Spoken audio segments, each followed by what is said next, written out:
नमस्कार, जोहार। मैं पूनम और आप देख रहे हैं जोहार झारखंड। चलिए जानते हैं आज की 25 महत्वपूर्ण बड़ी खबरों को। रांची के कटहल मोड़ पर सीमेंट कारोबारी को अपराधियों ने मारी गोली। रांची के कटहल मोड़ इलाके में बुधवार को अपराधियों ने एक सीमेंट कारोबारी पर अंधाधुंध फायरिंग की। बाइक सवार हमलावरों ने कारोबारी को आधा दर्जन से ज्यादा गोलियां मारी और मौके से फरार हो गए। घायल कारोबारी को गंभीर हालत में अस्पताल में भर्ती कराया गया है, जहां उनका इलाज चल रहा है। घटना कटहल मोड़ स्थित शांभवी एंटरप्राइजेज नामक छड़ और सीमेंट की दुकान के पास हुई। कारोबारी की पहचान राधेश्याम साहू के रूप में हुई है। स्थानीय लोगों के अनुसार राधेश्याम साहू हर दिन की तरह अपनी दुकान के बाहर खड़े थे, तभी बाइक पर सवार दो अपराधी वहां पहुंचे। अपराधियों ने बिना कुछ कहे राधेश्याम साहू पर ताबड़तोड़ फायरिंग शुरू कर दी।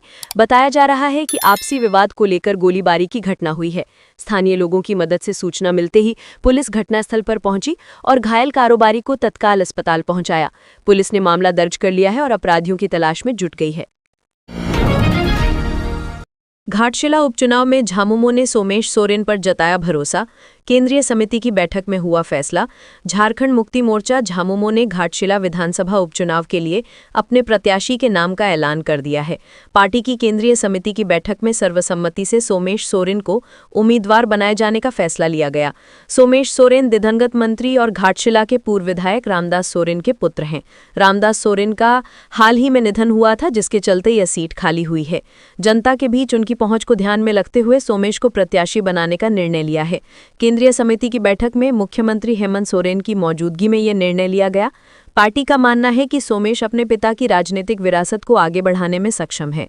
2024 झारखंड विधानसभा चुनाव में रामदास सोरेन को 92,356 वोट मिले, जबकि बाबूलाल सोरेन को 75,910 वोट मिले थे। घाटशिला विधानसभा सीट पर उपचुनाव 11 नवंबर को मतदान होगा, वहीं 14 नवंबर को मतगणना होगी। कैंडिडेट के नॉमिनेशन की अंतिम तारीख 21 अक्टूबर तक होगी। 24 अक्टूबर तक नाम वापस लिया जा सकेगा। घाटशिला विधानसभा सीट पूर्वी सिंहभूम जिले में आती है और अनुसूचित जनजाति यानी एसटी के लिए आरक्षित है।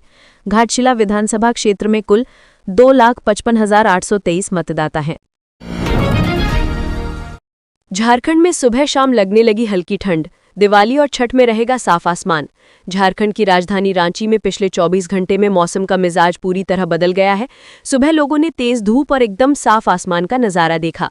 वहीं ठंडी हवाओं ने ये संकेत दे दिया है कि अब सर्दी की शुरुआत हो चुकी है। राजधानी की सड़कों पर सुबह 5 बजे ही मॉर्निंग वॉक करने निकले लोग गर्म कपड़ों में नजर आए। शाम होते ही हल्की ठंड महसूस होने लगी है। यही हाल राज्य के अन्य जिलों में भी देखने को मिला है। मौसम विभाग ने साफ किया है कि अब झारखंड से मानसून पूरी तरह लौट चुका है। रांची मौसम केंद्र के वैज्ञानिक अभिषेक आनंद ने बताया कि अब राज्य में किसी भी तरह का सिनॉप्टिक सिस्टम सक्रिय नहीं है। इसका मतलब है कि मानसून पूरी तरह विदा हो गया है। आने वाले दिनों में झारखंड का मौसम साफ और शुष्क रहेगा। खासतौर पर दिवाली और छठ पर्व के दौरान आसमान एकदम साफ रहेगा, जिससे लोग बिना बारिश की चिंता के त्योहार मना सकेंगे। मौसम विभाग के मुताबिक फिलहाल राज्य में किसी भी तरह की मौसमी चेतावनी नहीं है। राज्य के अन्य जिलों जैसे धनबाद, बोकारो, गिरिडीह और हजारीबाग में भी तापमान 19 से 21 डिग्री के बीच बना हुआ है। पलामू और गढ़वा जैसे उत्तर पश्चिमी जिलों में रातें सबसे ज्यादा ठंडी रह रही हैं। भारतीय मौसम विज्ञान केंद्र के 5 दिवसीय पूर्वानुमान के अनुसार 18 अक्टूबर तक झारखंड में मौसम सामान्य और शुष्क रहेगा। दक्षिणी और पूर्वी जिलों में दिन में हल्की गर्मी महसूस होगी, लेकिन शाम होते ही ठंडी हवाएं चलेंगी। पूर्वी सिंहभूम, सरायकेला और पाकुड़ जैसे जिलों में अधिकतम तापमान 32 से 34 डिग्री तक रह सकता है। वहीं राजधानी रांची में 29 डिग्री अधिकतम और 18 डिग्री न्यूनतम तापमान का अनुमान है। मौसम विभाग ने बताया कि आने वाले दिनों में तापमान में हल्की गिरावट संभव है, जिससे रातें और भी सुहानी होंगी। कुल मिलाकर अब झारखंड में गुलाबी ठंड की शुरुआत हो चुकी है। सरायकेला में सीएससी संचालक से दिनदहाड़े 60,000 की लूट। बाइक सवार 3 बदमाशों ने की वारदात, पीछा करने पर लोगों पर की फायरिंग। सरायकेला जिले के राजनगर थाना क्षेत्र में बुधवार को दिनदहाड़े लूट और फायरिंग की घटना हुई। छोटा सिजुलता स्थित नवोदय चौक के पास एक कॉमन सर्विस सेंटर से बाइक सवार 3 अपराधियों ने हथियार के बल पर करीब 60,000 रुपए नकद लूट लिए। इधर घटना की सूचना फैलते ही स्थानीय लोगों ने अपराधियों का पीछा करना शुरू किया। इसी दौरान अपराधियों की बाइक अनियंत्रित होकर सड़क पर गिर गई। सामने से भीड़ को आता देख बदमाशों ने लोगों को पीछे हटाने के लिए 3 राउंड फायरिंग कर दी। हालांकि इस गोलीबारी में कोई व्यक्ति जख्मी नहीं हुआ। गोली की आवाज से इलाके में अफरा तफरी का माहौल बन गया। अपराधी मौके का फायदा उठाकर पास के जंगल की ओर भाग निकले। सीएससी संचालक अनूप कुमार ने बताया कि वे रोज की तरह अपने केंद्र पर काम कर रहे थे। इसी दौरान 3 युवक एक काले रंग की बाइक पर सवार होकर पहुंचे। वे पहले कुछ देर तक इधर उधर घूमते रहे, फिर अचानक केंद्र के अंदर घुस गए। अपराधियों ने पिस्तौल तानकर अनूप कुमार से नकदी से भरा बैग छीन लिया, जिसमें लगभग 60,000 रुपए थे। वारदात को अंजाम देने के बाद तीनों बदमाश बाइक से तेजी से भाग निकले। वहीं स्थानीय लोगों का कहना है कि राजनगर थाना क्षेत्र में अपराध की घटनाएं लगातार बढ़ रही हैं। पिछले एक हफ्ते में 3 से अधिक चोरी और लूट की घटनाएं हो चुकी हैं। इधर घटना की सूचना मिलते ही राजनगर थाना पुलिस तुरंत मौके पर पहुंची। पुलिस ने घटनास्थल का मुआयना किया और आसपास की सीसीटीवी फुटेज खंगालने की प्रक्रिया शुरू कर दी। झारखंड में 108 एम्बुलेंस सेवा चरमराई, खराब वाहनों से बढ़ा हादसे का खतरा, लगा लापरवाही का आरोप। झारखंड की 108 आपातकालीन एम्बुलेंस सेवा एक बार फिर संकट में है। राज्य भर में संचालित सैकड़ों एम्बुलेंसों की तकनीकी स्थिति लगातार बिगड़ती जा रही है, जबकि रखरखाव को लेकर जिम्मेदार कंपनी समान फाउंडेशन पर गंभीर लापरवाही के आरोप लगे हैं। झारखंड प्रदेश एम्बुलेंस कर्मचारी संघ ने चेतावनी दी है कि यदि तत्काल तकनीकी जांच और मरम्मत नहीं कराई गई तो किसी भी समय बड़ी दुर्घटना हो सकती है। संघ के प्रदेश अध्यक्ष नीरज तिवारी ने बताया कि कई जिलों में एम्बुलेंसों की हालत इतनी खराब हो चुकी है कि वे मरीजों को सुरक्षित ले जाने योग्य नहीं बची हैं। गढ़वा जिले के भवनाथपुर सामुदायिक स्वास्थ्य केंद्र की एम्बुलेंस का मामला इसका ताज़ा उदाहरण है। मरीज को अस्पताल ले जाते समय अचानक वाहन के पिछले पहिए से धुआं निकलने लगा और आग लगने की आशंका बन गई। मौके पर मौजूद कर्मचारियों ने पानी डालकर स्थिति को संभाला और एक बड़ी दुर्घटना टाल दी। संघ का कहना है कि ये केवल एक घटना नहीं बल्कि पूरे राज्य की 108 एम्बुलेंस सेवाओं की हकीकत है। नियमित सर्विसिंग, इंजन जांच और टायर रिप्लेसमेंट जैसी बुनियादी प्रक्रियाएं लंबे समय से नहीं की जा रही हैं। स्वास्थ्य विभाग के अपर मुख्य सचिव अजय कुमार सिंह ने कंपनी को कई बार लिखित और मौखिक निर्देश दिए थे कि सभी एम्बुलेंसों का तत्काल मेंटेनेंस कराया जाए, लेकिन संघ का आरोप है कि कंपनी लगातार इन आदेशों की अवहेलना कर रही है और विभाग ने अब तक कोई दंडात्मक कार्रवाई नहीं की है। झारखंड के किसानों के लिए बड़ी पहल, लैंप्स पैक्स होंगे पूरी तरह कंप्यूटरीकृत। झारखंड के किसानों के लिए खुशखबरी है, अब लैंप्स और पैक्स के माध्यम से कामकाज करना आसान होगा। राज्य में करीब 2700 लैंप्स हैं, जिनमें से 1500 पैक्स को नाबार्ड के सहयोग से डिजिटाइज किया जा चुका है। शेष लैंप्स और पैक्स को भी कंप्यूटरीकृत किया जा रहा है। सहकारी समितियों के कामकाज में पारदर्शिता, दक्षता और जवाबदेही सुनिश्चित करना सरकार का मुख्य उद्देश्य है। कंप्यूटरीकरण के बाद किसानों को ऋण, बीज, खाद और अन्य सेवाएं अधिक सुगमता से उपलब्ध होंगी। हजारीबाग में साइबर ठगी का मामला, पीएम किसान योजना के नाम से 1.25 लाख की ठगी। साइबर अपराधी आज के समय में अपना दायरा बढ़ाते जा रहे हैं। अगर थोड़ी सी भी चूक हुई तो आप साइबर अपराधियों के झांसे में फंस सकते हैं। अनवांटेड लिंक टच करना किसी खतरा से कम नहीं है। इसी कड़ी में हजारीबाग से पीएम किसान योजना का लालच दिखाकर साइबर ठगी करने का मामला सामने आया है। सरकार लोगों को सुविधा देने के लिए कई तरह की योजना चला रही है। अधिकतर योजनाओं का लाभ ऑनलाइन डॉक्यूमेंट जमा करने के साथ ही मिल जाता है। ऐसे में कई बार लोग अनवांटेड लिंक टच कर देते हैं और अपनी जानकारी भी साझा कर देते हैं, जो खतरे से खाली नहीं होती है। खासकर ये समस्या ग्रामीण क्षेत्रों में ज्यादा दिख रही है। किसान योजना का लाभ लेने के लिए लिंक में जानकारी साझा कर रहे हैं, जिसे साइबर ठगों ने तैयार किया है। सावधानी बरतना एकमात्र समाधान है। दरअसल हजारीबाग के बरही के रहने वाले रईस यादव साइबर अपराधियों के चंगुल में ऐसे फंसे कि उनका 1.25 लाख रुपया खाता से गायब हो गया। उन्होंने यही गलती की थी कि पीएम किसान योजना की लिंक व्हाट्सएप ग्रुप में खोल दिया। जैसे ही उन्होंने लिंक खोला, उनका फोन हैक हो गया और खाते से लगभग 1.25 लाख रुपया साइबर अपराधियों ने गायब कर दिया। खाते से पैसे निकलने के बाद पीड़ित साइबर थाना और एसपी दफ्तर के चक्कर लगा रहा है। पीड़ित ने बताया कि परिजनों ने खाते में रखने के लिए ये पैसे दिए थे ताकि जरूरत पड़ने पर जमा पैसे को काम आने पर निकाल कर दिया जा सके। बाबूलाल सोरेन लड़ेंगे घाटशिला उपचुनाव, भाजपा ने की घोषणा। भारतीय जनता पार्टी की केंद्रीय चुनाव समिति ने विभिन्न राज्यों में होने वाले विधानसभा उपचुनाव 2025 के लिए नामों पर अपनी स्वीकृति प्रदान की है। घाटशिला से पूर्व मुख्यमंत्री चंपाई सोरेन के बेटे बाबूलाल सोरेन चुनाव लड़ेंगे, इसकी घोषणा हो गई है। बता दें कि बाबूलाल सोरेन ने 2024 का विधानसभा चुनाव भी लड़ा था, जिसमें वो दिवंगत शिक्षा मंत्री रामदास सोरेन से पराजित हो गए थे। 11 नवंबर को घाटशिला में उपचुनाव होना है। 14 नवंबर को परिणाम घोषित होंगे। आपको मालूम हो कि शिक्षा मंत्री रामदास सोरेन के निधन के बाद घाटशिला विधानसभा सीट खाली हुई है। नाम की घोषणा होने के बाद बाबूलाल सोरेन का बयान सामने आया है। उन्होंने कहा कि झारखंड की घाटशिला विधानसभा सीट से मुझे भाजपा का आधिकारिक प्रत्याशी चुनने पर माननीय प्रधानमंत्री श्री नरेंद्र मोदी जी, राष्ट्रीय अध्यक्ष श्री जेपी नड्डा जी, गृह मंत्री श्री अमित शाह जी, प्रदेश अध्यक्ष श्री बाबूलाल मरांडी जी समेत भाजपा परिवार के सभी अभिभावकों एवं साथियों को धन्यवाद। सीएम से नहीं मिलने पर छात्र नेता आक्रोशित, सहायक आचार्य नियुक्ति प्रक्रिया पर उठाए सवाल। झारखंड में सहायक आचार्य नियुक्ति प्रक्रिया को लेकर अभ्यर्थियों में गहरा असंतोष देखा जा रहा है। इस मुद्दे को लेकर छात्र नेता राहुल कुमार क्रांति ने मुख्यमंत्री हेमंत सोरेन से मिलने का प्रयास किया, लेकिन उन्हें मिलने की अनुमति नहीं मिली। जानकारी के अनुसार 26,001 पदों के लिए नियुक्ति प्रक्रिया शुरू की गई थी, जिसमें लगभग 9,000 अभ्यर्थियों का ही परिणाम जारी किया गया। शेष 16,000 से अधिक उम्मीदवार अब तक नियुक्ति प्रक्रिया से बाहर है। इस मामले में मुख्यमंत्री हाउस की ओर से कहा गया है कि प्रक्रिया सुप्रीम कोर्ट के आदेश के कारण रोकी गई है। मुख्यमंत्री से मुलाकात के लिए राहुल कुमार क्रांति ने एसपी को आवेदन दिया था।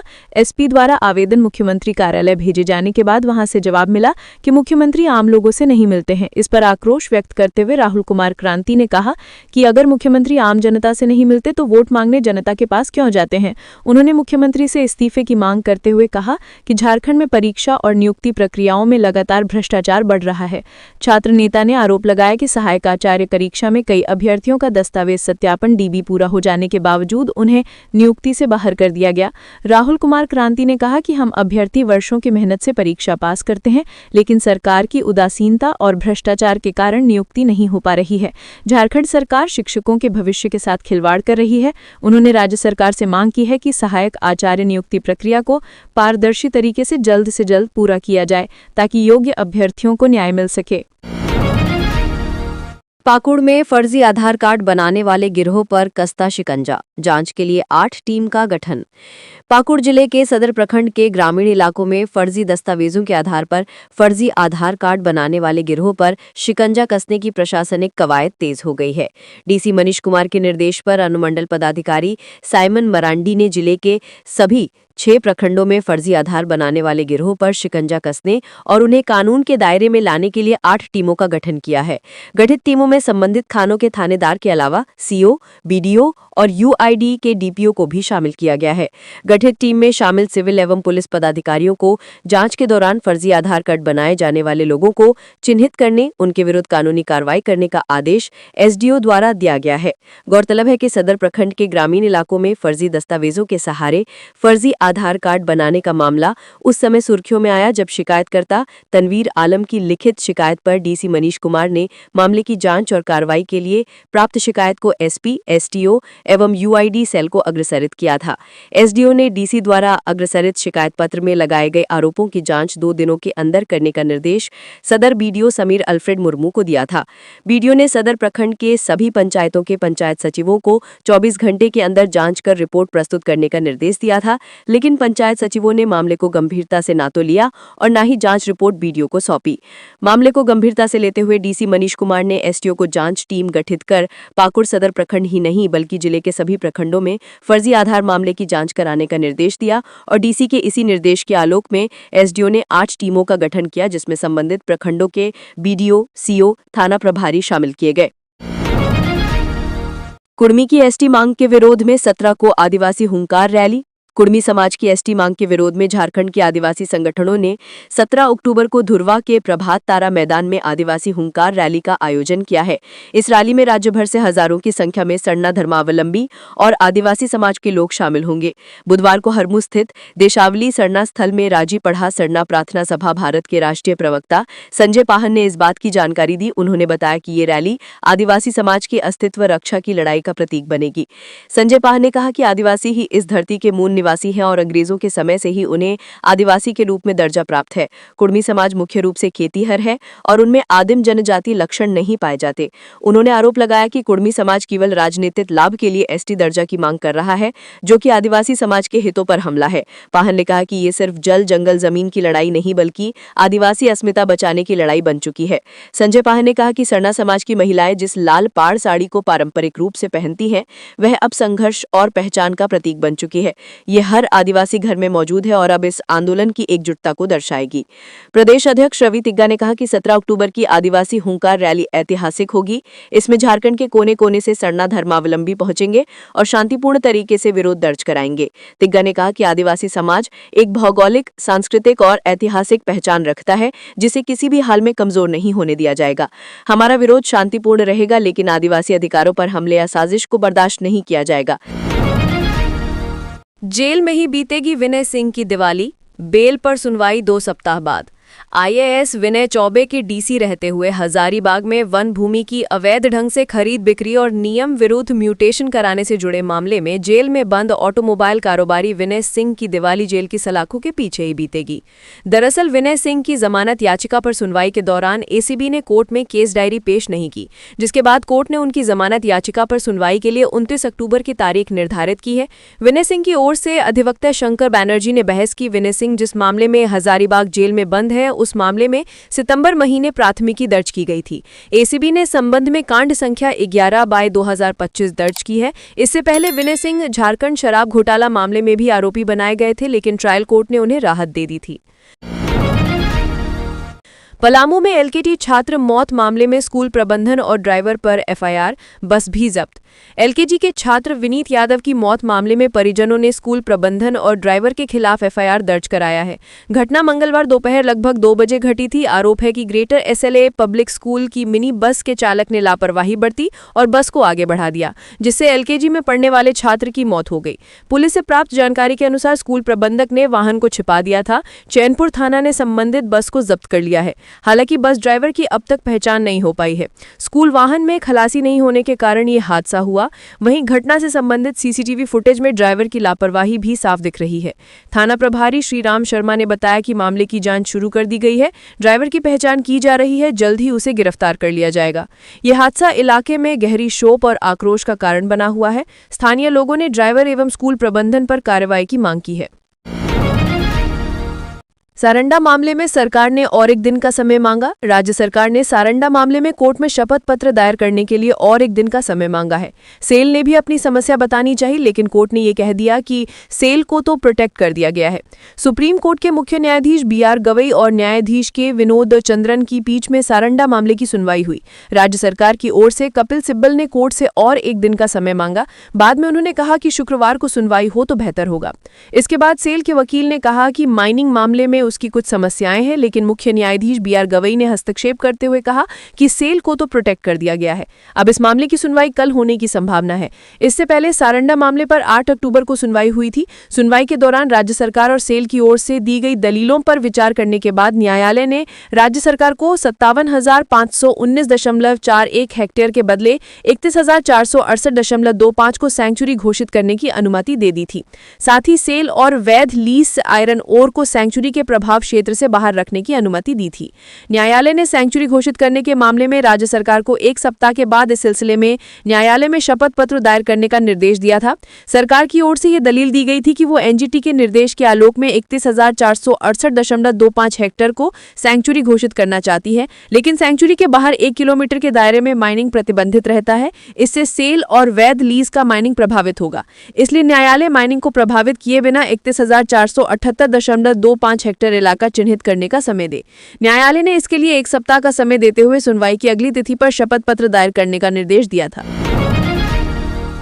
24 घंटे तक रोपवे टावर पर फंसा रहा शव, जांच में जुटी पुलिस। धनबाद जिले के बीसीसीएल के आउटसोर्सिंग ओबी डंप में स्थित सेल के बंद पड़े चासनाला जीतपुर रोपवे टावर हादसे में फंसे एक युवक का शव को बाहर निकाल लिया गया है। युवक का शव करीब 24 घंटे तक रोपवे टावर पर फंसा रहा। यह हादसा जिले के सुदामढेर थाना क्षेत्र अंतर्गत पांडे बस्ती के पास सोमवार देर रात का है। दरअसल जिले के सुदामढेर थाना क्षेत्र अंतर्गत बीसीसीएल के आउटसोर्सिंग ओबी डंप में स्थित सेल के बंद पड़े चासनाला जीतपुर रोपवे टावर पर एक बड़ा हादसा हुआ था, जिसमें 32 वर्षीय पवन पासवान की मौके पर ही मौत हो गई और उसका शव टावर पर फंस गया। हालांकि करीब 24 घंटे के बाद शव को बाहर निकाल लिया गया है। वहीं पुलिस ने मौके से 2 बड़े गैस सिलेंडर, 1 छोटा cylinder, oxygen cylinder, 2 gas cutter और रस्सी बरामद की है। इधर घटना की जानकारी पाकर मंगलवार को परिजन भी मौके पर पहुंच गए थे। मृतक पवन पासवान अपने परिवार के साथ बनियाहिर में रहता था। पवन अपने पीछे पत्नी ऋतु देवी, मां माला देवी, पिता बैजनाथ पासवान और 2 छोटी बेटी को छोड़ गया है। परिजनों का रो रो कर बुरा बहाल है। इस मामले में मृतक के बड़े भाई पंकज पासवान ने सुदामढे थाना में लिखित शिकायत देकर अवैध लोहा स्क्रैप व्यवसायी राजू खान समेत एक अन्य व्यक्ति पर कार्रवाई की मांग की है। बताया जाता है कि सोमवार की देर रात रोपवे में 3 लोहा चोर चढ़े थे, जिसमें पवन पासवान भी शामिल था। सभी चोर बंद पड़े टावर का लोहा काट रहा था। इस दौरान अचानक रोपवे टावर का हिस्सा गिर पड़ा, जिसमें पवन दब गया और उसकी मौके पर ही मौत हो गई। अन्य 2 साथी गंभीर रूप से घायल हो गए। 250 करोड़ के फर्जी जीएसटी बिल बनाने के आरोप में बोकारो का व्यापारी प्रतीक कलबलिया गिरफ्तार।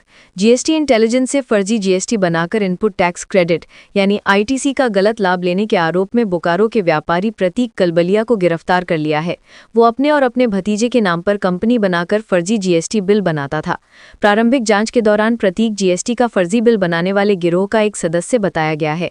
जीएसटी इंटेलिजेंस से जांच के दौरान पाया कि प्रतीक कलबलिया ने कंटेनेबल इंटरप्राइजेज नामक कंपनी बनाई है। इस कंपनी के सहारे फर्जी जीएसटी बिल बनाकर 16 करोड़ रुपए के आईटीसी का गलत लाभ लिया। इस कंपनी में किसी वेद प्रकाश अग्रवाल को डमी निदेशक बनाकर फर्जी जीएसटी बिल बनाया गया। उसने अपने भतीजा दीपक कलबलिया के नाम पर बनी कंपनी के नाम पर फर्जी जीएसटी बिल बनाकर 9.5 करोड़ रुपए का गलत आईटीसी लिया है।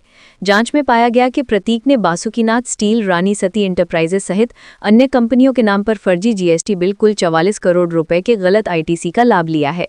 वो इन कंपनियों के नाम पर स्टील, स्क्रैप सहित अन्य प्रकार की सामग्रियों की बिक्री दिखाया करता है। वास्तव में किसी सामग्री की आपूर्ति नहीं किया जाता है। सिर्फ कागजी व्यापार दिखाकर आईटीसी का गलत लाभ लेकर सरकार को आर्थिक नुकसान पहुंचाया जाता है। धनबाद बीबीएमकेयू में आजसू छात्र संघ का प्रदर्शन, अधिकारियों की निकाली शव यात्रा। धनबाद के विनोद बिहारी महतो कोयलांचल विश्वविद्यालय बीबीएमकेयू में बुधवार को आजसू छात्र संघ ने पीएचडी नामांकन के विरोध में जोरदार प्रदर्शन किया। छात्रों ने जेईटी झारखंड एंट्रेंस टेस्ट परीक्षा पूर्ण हुए बिना पीएचडी में नामांकन प्रक्रिया शुरू किए जाने के खिलाफ विश्वविद्यालय प्रशासन का पुतला बनाकर शवयात्रा निकाली। 4 अर्थियां सजाकर अधिकारियों की प्रतीकात्मक शवयात्रा निकाली और मुर्दाबाद के नारे लगाए। शवयात्रा और नारेबाजी के चलते कुछ देर तक विश्वविद्यालय परिसर का माहौल तनावपूर्ण रहा। बाद में पुलिस ने पहुंचकर स्थिति को नियंत्रित किया।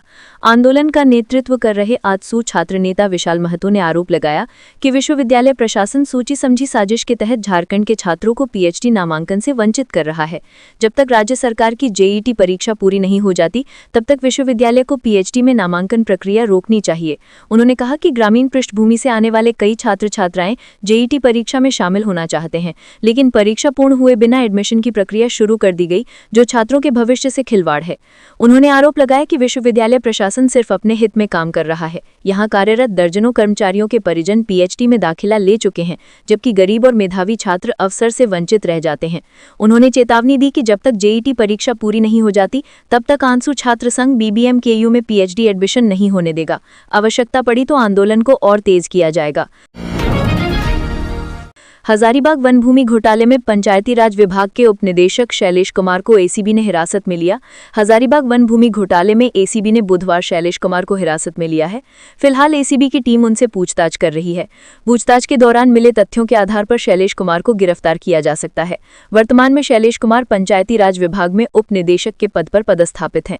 वन भूमि घोटाले के समय वो हजारीबाग जिले में सदर अंचल के सीओ के पद पर पदस्थापित थे।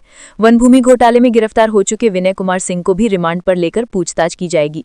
एसीबी को विनय कुमार सिंह के ठिकानों से छापेमारी के दौरान कई जमीनों की डीड समेत अन्य दस्तावेज मिले हैं। वहीं विनय कुमार चौबे के डीसी रहने के दौरान दस्तावेजों का हेरफेर कर जमाबंदी कराई गई थी। इस मामले में प्रारंभिक साक्ष्य के आधार पर दोनों आरोपियों से पूछताछ होगी। एसीबी ने इस केस में विनय कुमार सिंह की पत्नी स्निग्धा सिंह को भी नोटिस भेजकर पूछताछ के लिए बुलाया है। गौरतलब है कि बीते 7 अक्टूबर को हजारीबाग एसीबी की विशेष कोर्ट में ईडीएम रैंक की अफसर अलका कुमारी का बयान दर्ज करवाया गया है। अलका कुमारी पूर्व में हजारीबाग जिले में सदर सीओ के पद पर पदस्थापित रह चुकी हैं। उन्होंने कोर्ट में दिए अपने बयान में कहा है कि वर्ष 2010 में जब वो हजारीबाग जिले में सदर सीओ के पद पर पदस्थापित थीं, उस दौरान एक दिन तत्कालीन डीसी विनय चौबे ने उन्हें अपने कार्यालय में बुलाया। जब वो डीसी के कार्यालय पहुंची तो वहां एक व्यक्ति पहले से बैठा हुआ था। बयान में अलका कुमारी ने कहा है कि विनय चौबे ने उस व्यक्ति का परिचय कराया और नाम विनय सिंह बताया। इसके बाद अलका कुमारी को एक दस्तावेज दिया गया और दाखिल खारिज यानी म्यूटेशन करने की बात कही गई। तो ये थी आज की झारखंड की महत्वपूर्ण बड़ी खबरें। अगर आप इसी तरह झारखंड के हर छोटी से बड़ी खबर की जानकारी पाना चाहते हैं तो आप हमारे चैनल को सब्सक्राइब करके रखें। तो हमें दीजिए इजाजत, फिर मिलते हैं अगली न्यूज़ में। धन्यवाद।